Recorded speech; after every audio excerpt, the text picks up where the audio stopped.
एक डरपोक गधा जिसने शेर को मार दिया है। ये कहानी है धीरू नाम के एक गधे की, जो बहुत सीधा और बेहद डरपोक था।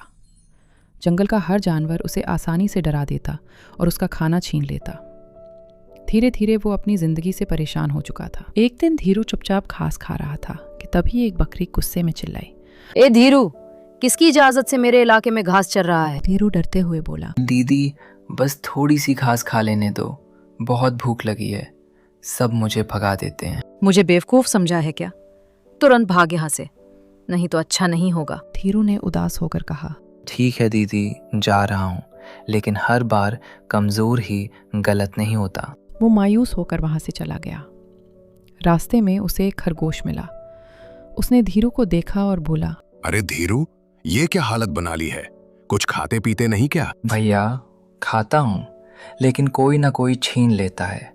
अब तो जीने का मन भी नहीं करता। चल मेरे साथ, शेर सिंह के पास चलते हैं, वो राजा है, मदद करेगा। धीरू ने दुखी होकर कहा, कई बार गया हूँ, वो भी भगा देता है, कहता है अपनी समस्या खुद सुलझाओ।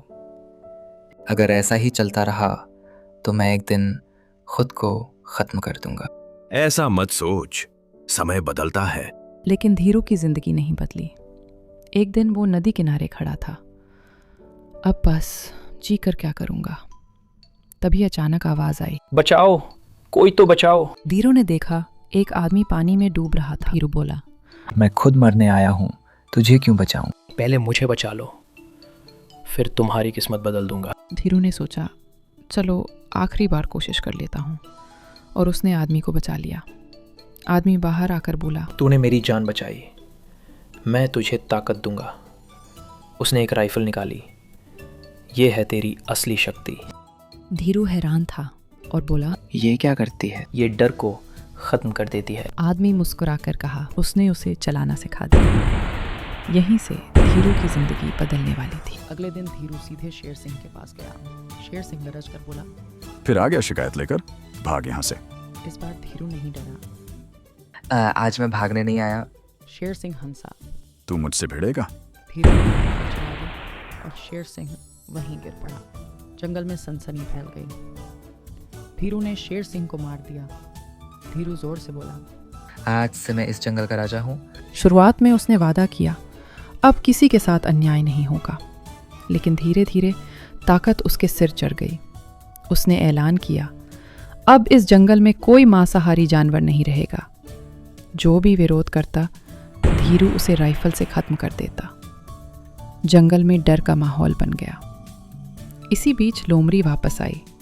उसने सब सुना और बोली, ये धीरू इतना बदल कैसे गया? खरगोश बोला, जब किसी को बहुत दबाया जाता है तो वो एक दिन फक पड़ता है। इसे रोकना होगा, नहीं तो जंगल खत्म हो जाएगा। वह धीरू के पास गई और बोली, महाराज, आप तो अद्भुत हैं, बिना लड़े सबको हरा रही हैं।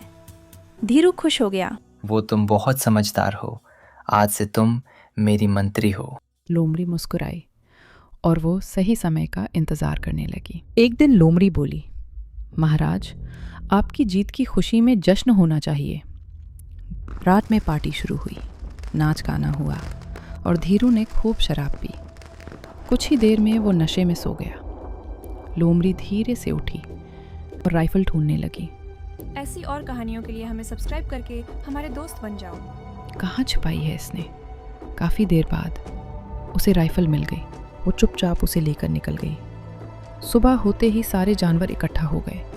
धीरू उठकर चिल्लाया, मेरी राइफल कहाँ है? अब तेरी ताकत खत्म हो चुकी है। धीरू गुस्से में बोला, तूने मुझे धोखा दिया। लोमड़ी बोली, नहीं, मैंने जंगल को बचाया है। अब धीरू के पास कोई ताकत नहीं थी। सभी जानवरों ने मिलकर उसे पकड़ लिया। खरगोश बोला, अब फैसला सब मिलकर करेंगे। धीरू को सजा दी गई और कैद कर दिया गया। फिर सभी ने मिलकर नया राजा चुना, एक समझदार और न्यायप्रिय खरगोश। और इस तरह जंगल में फिर से शांति लौट आई। सीख, गलत हाथों में ताकत हमेशा विनाश लाती है, लेकिन समझदारी और एकता से हर मुश्किल को हराया जा सकता है।